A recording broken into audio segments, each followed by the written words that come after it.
오늘 읽는 말씀 누가복음 17장 11절에서 19절까지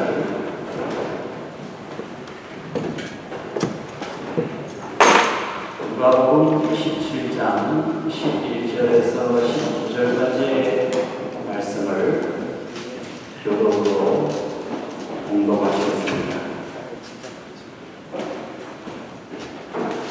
예수께서 예루살렘으로 가실 때 사마리아와 갈릴리 사이로 지나가시다가 한 마을에 들어가시니 나병 환자 10명이 예수를 만나 멀리 서서 소리를 높여 이르되 예수 선생님이여 우리를 불쌍히 여기소서 하거늘 오시고 이르시되 가서 제사장들에게 너희 몸을 보이라 하셨더니 그들이 가다가 깨끗함을 받은지라. 그 중에 한 사람이 자기가 나은 것을 보고 큰 소리로 하나님께 영광을 돌리며 돌아와 예수의 발 아래에 엎드려 감사하니 그는 사마리아 사람이라. 예수께서 대답하여 이르시되 10사람이 다 깨끗함을 받지 아니하였느냐? 그 9은 어디 있느냐?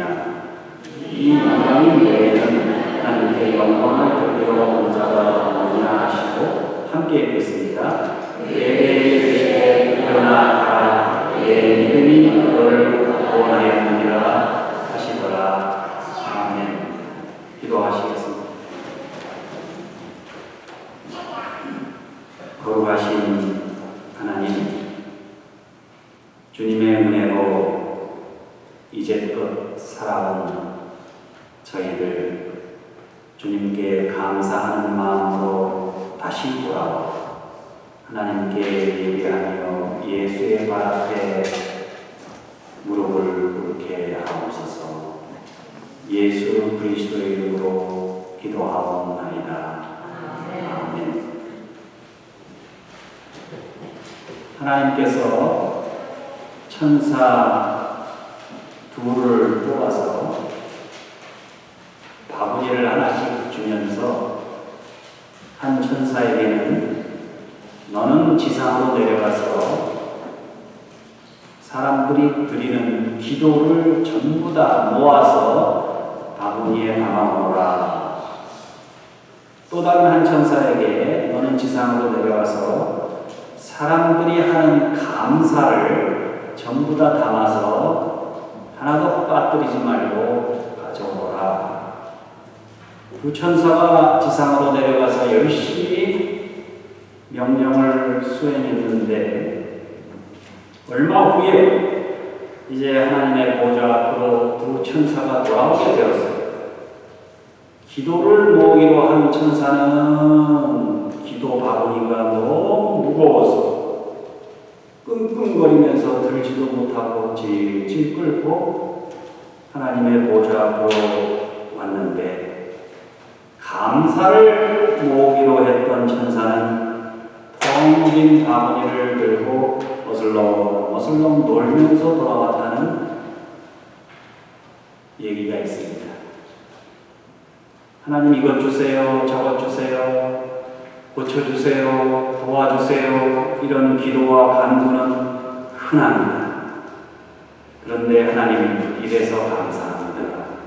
저래서 감사합니다. 이렇게 감사는 흔하지 않습니다.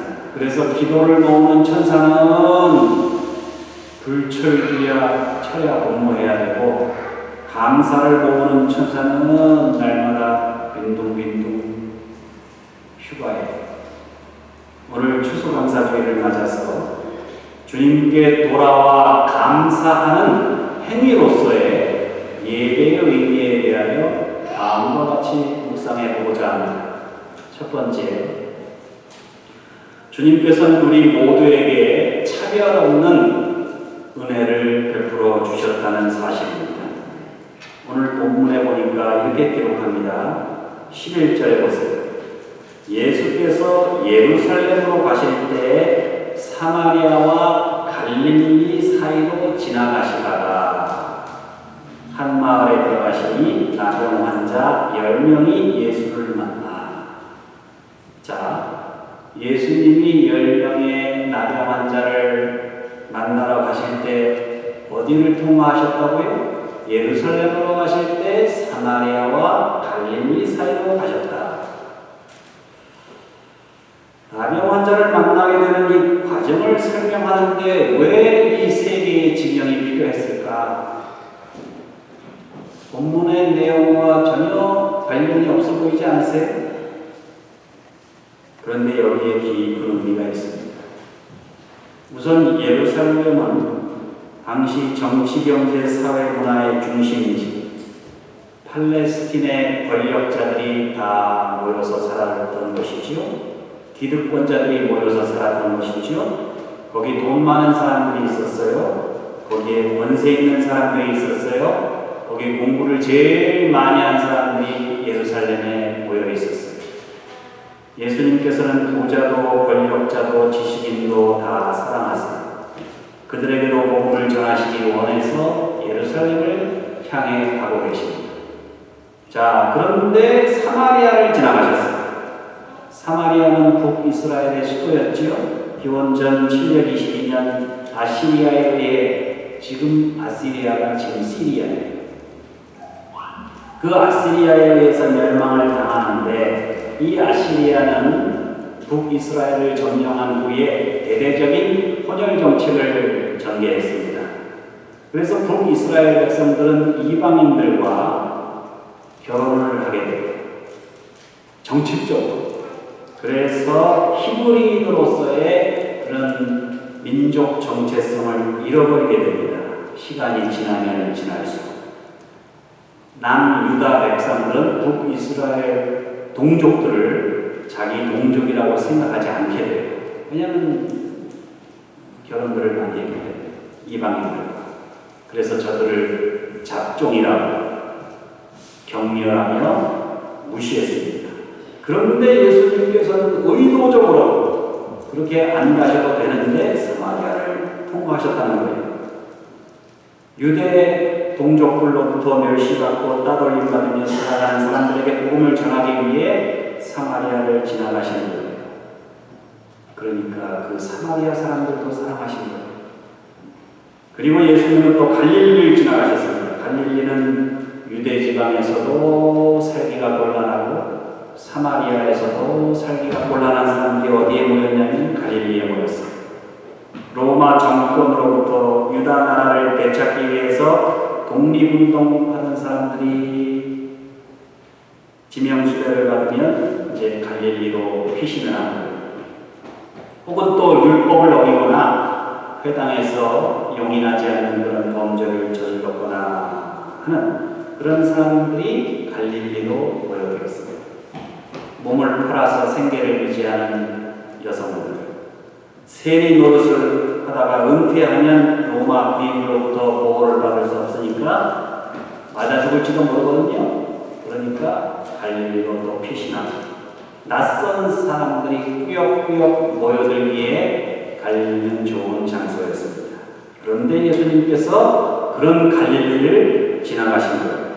지나가신 정도가 아니죠. 그 갈릴리를 당신의 사역의 본거지로 삼으셔서 부활하신 예수님이 제자들한테 뭐라 그러십니까?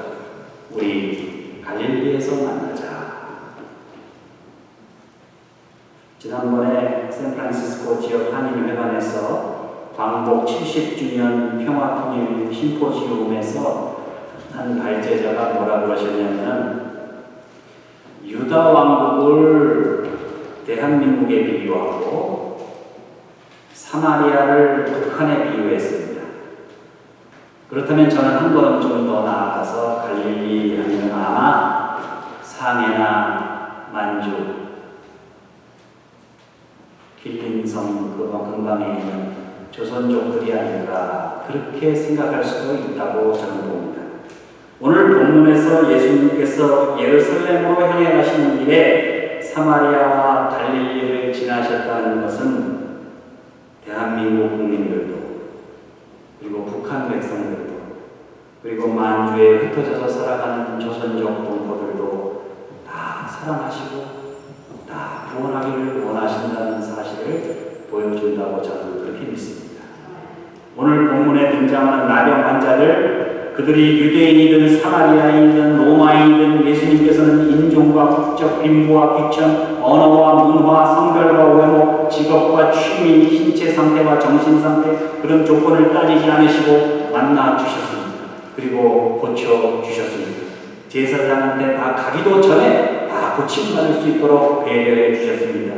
이민생활 성공해서 주류사회에서 자리잡고 걱정 없이 편안하게 살아가시는 분들에게도, 이민생활 실패해서 거듭 고된 일을 하면서 하루하루 힘겹게 살아가시는 분들에게도, 이런저런 사정으로 도피해서 살아가는 분들에게도 예수님께서는 오셔서 만나주시고 고쳐주셨고 이제까지도 불기둥과 구름기둥으로 만나와 외출하기로 우리들을 인도해 주셨습니다.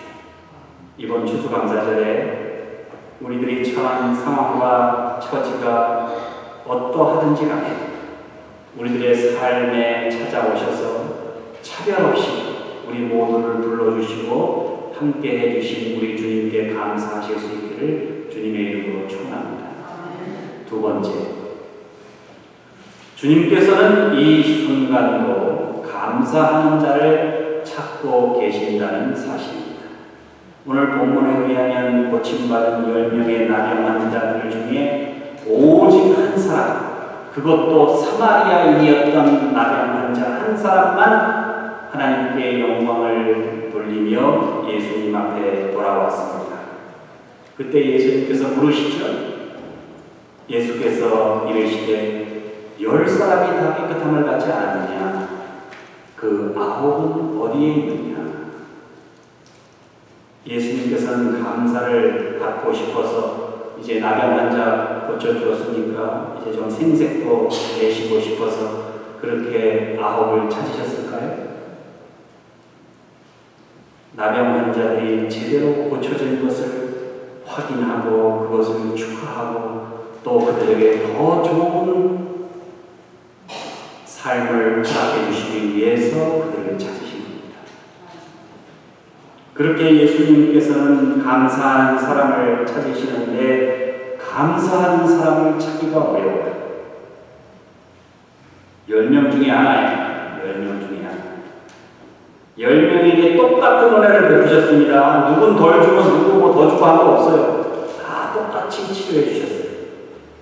내가 보기에는 하나님이 저 사람만 축복하시는 것 같아요. 고난이 내게만 밀어닥치는 것 같아요.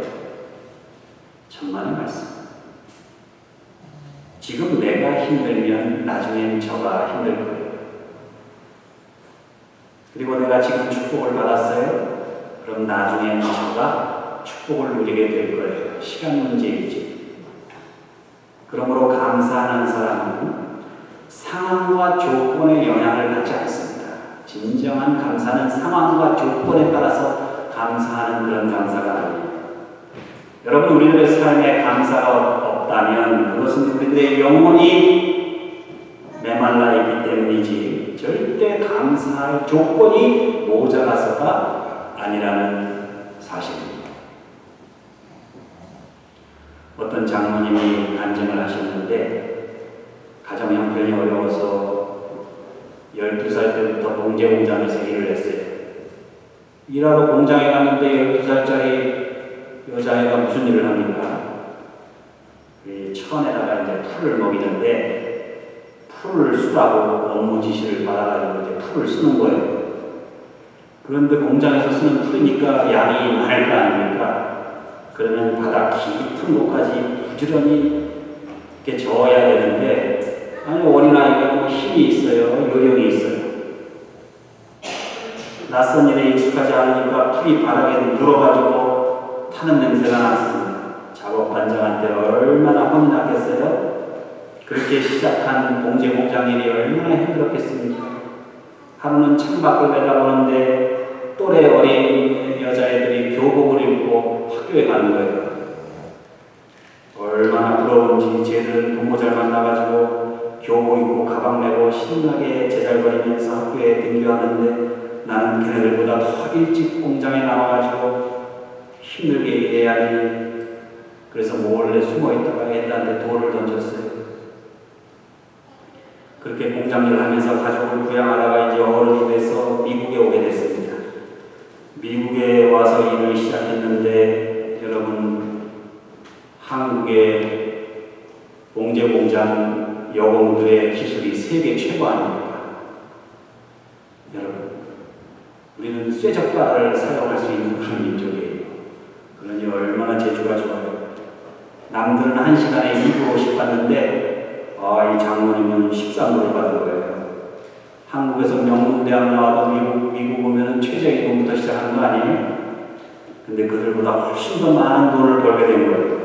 그래서 그것으로 미천을 삼아서 델리를 인수하고 거젓하게 이 집값 비싸다는 알라메다에서 집도 장만하게 됐습니다. 이제 지나온 세월을 돌아보는 거예요.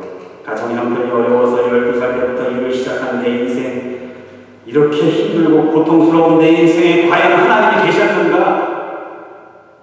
그런데 그 힘들고 고생스러웠던 삶의 순간이 하나님이 나를 사랑하셔서 훈련시키신 것이라는 사실을 깨달아서 하나님께 감사를 하고 그리고 그것을 간증했습니다.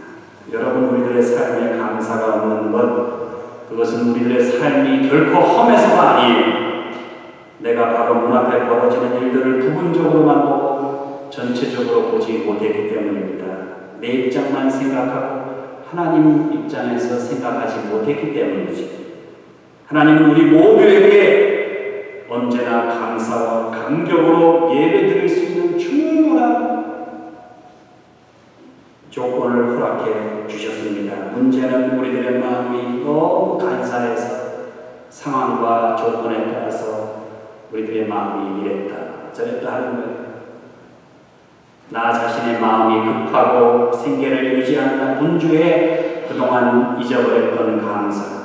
이번 추수 감사절에는 그동안 하나님의 뜻을 이해하지 못해서 불평하고 원망했던 그런 가운데 잊어버렸던 그 감사를 회복하시기를 주님의 이름으로 축원합니다. 마지막 세 번째, 우리 주님께서는 감사하는 사람에게 더 큰 감사를 허락해 주시는 분입니다. 더 큰 은혜를 허락해 주시는 분. 예수님께서 자신이 낳은 나병을 감사하기 위해서 돌아온 그 나병 환자에게 이렇게 말씀하시죠. 이 이방인 외에는 하나님께 영광을 돌리러 돌아온 자가 없느냐 하시고 그에게 이르시되 일어나 가라 내 믿음이 너를 구원하였느니라 하시더라. 하나님께 영광을 돌리며 주님께 돌아온 사마리아인 나병 환자에게 예수님은 내 믿음이 너를 구원하였느니라 위대한 선언을 해주셨습니다. 우리 주님께서는 감사하러 돌아온 사람에게 더 놀라운 은혜를 베풀어 주신 거예요. 우리 주님은 교회에 나오는 사람들, 나오지 않는 사람들에게 똑같이 비를 내려주십니다.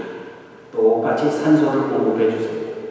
그래서 교회 안 나와도 숨 쉬고 잘 먹고 잘 살 수 있어요. 그러나 교회에 나와 하나님께 감사하며 영광을 돌리는 사람에게 그들에게만 주시는 특별한 은혜가 따로 예비되어 있습니다. 윤인수라는 목사님이 계시는데 이분이 나면서부터 장님이 가난과 질병은 친구지간이죠. 집도 가난한데 질병이 있어요.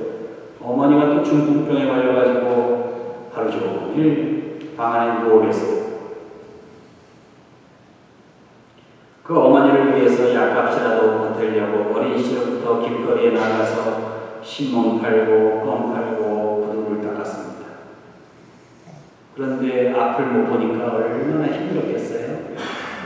어쨌든 그렇게 열심히 일을 해가지고 돈을 모았어요. 그래서 그 모은 돈을 가지고 어머니 앞에 그 돈을 다 내려놓고 내가 이 돈을 어머니 앞에 드리면 우리 어머니가 병상에 계시던 어머니가 얼마나 좋아할까 기뻐하실까 이렇게 생각하고 비록 작은 액수이지만 그걸 어머니께 드렸어요. 그랬더니 어머니가 병상에 누워있다가 돈을 받고 일어나시면서 우리 인수 참 고생했구나 얘야, 우리에게 이 돈을 주신 분은 하나님이시니까 우선 하나님께 감사하는 마음으로 11조를 먼저 떼자 그러십니다. 이 어린 소년이었던 목사님이 얼마나 황당했는지 어머님께 소리를 버럭 치면서 말을 했습니다. 어머니, 11조는 무슨 놈의 11조예요? 하나님께서 도대체 우리한테 해준 게 뭐가 있다고 11조예요? 내 눈 멀게 했죠. 어머니 병들어서 이렇게 누워있게 했죠. 전쟁 때 이북에 있는 재산 다 두고 월남해서 여기저기 피난 다니면서 고생했죠. 우리를 이 모양 이 꼴로 이렇게 가난뱅이로 이렇게 장애자로 살게 한 하나님, 그 하나님께 무슨 11조를 드립니까? 그랬더니 그 어머니가 아들 손을 쥐면서 이렇게 말했답니다. 인수야, 우리가 고향 땅을 떠나 고향 잃어버린 것도 한스럽고 집을 잃어버린 것도 원통하고 내 건강 잃어버린 것도 서럽고 네 눈이 그렇게 된 것도 정말 가슴 아픈데 우리에게 마지막 남아있는 하나님을 향한 믿음까지 잃어버리면 우리에게 뭐가 남겠느냐.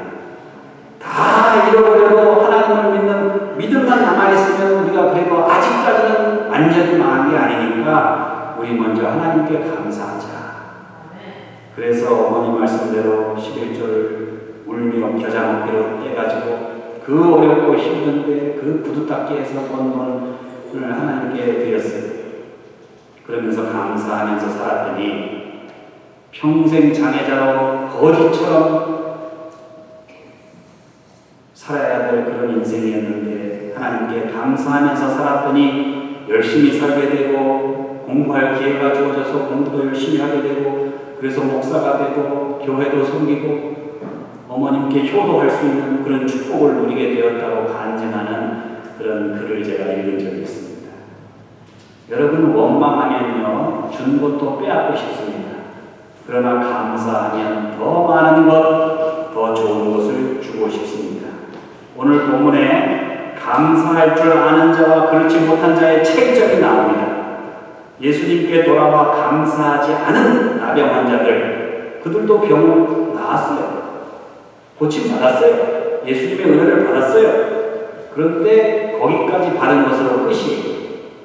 그러나 하나님께 감사하기 위해서 예수님께 돌아온 사마리아 나병 환자에게는 나병이라는 육체적인 질병을 고치는 것보다 더 수지받는 일이 생겼습니다. 뭐죠?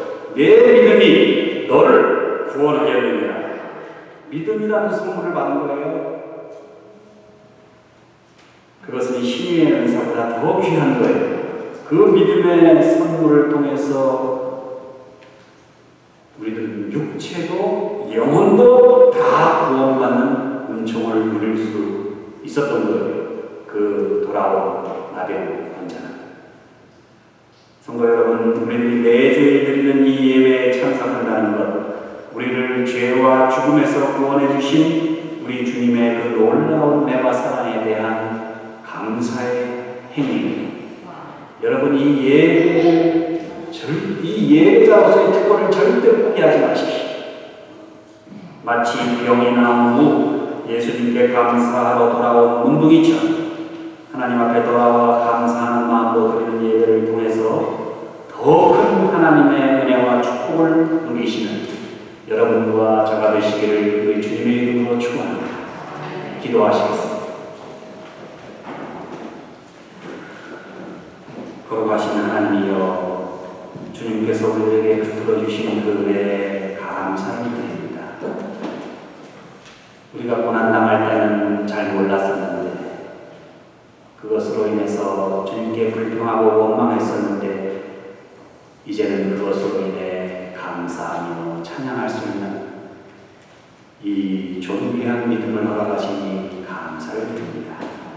우리들의 육체도 우리들의 영혼도 우리들의 믿음도 다 주님께서 주신 것이오니 이제 그 주님의 은혜를 기리며 예수 앞에 나와 무릎을 꿇고 하나님 앞에 영광을 돌리는 우리들의 나머지 평생이 될 수 있도록 도와주시옵소서.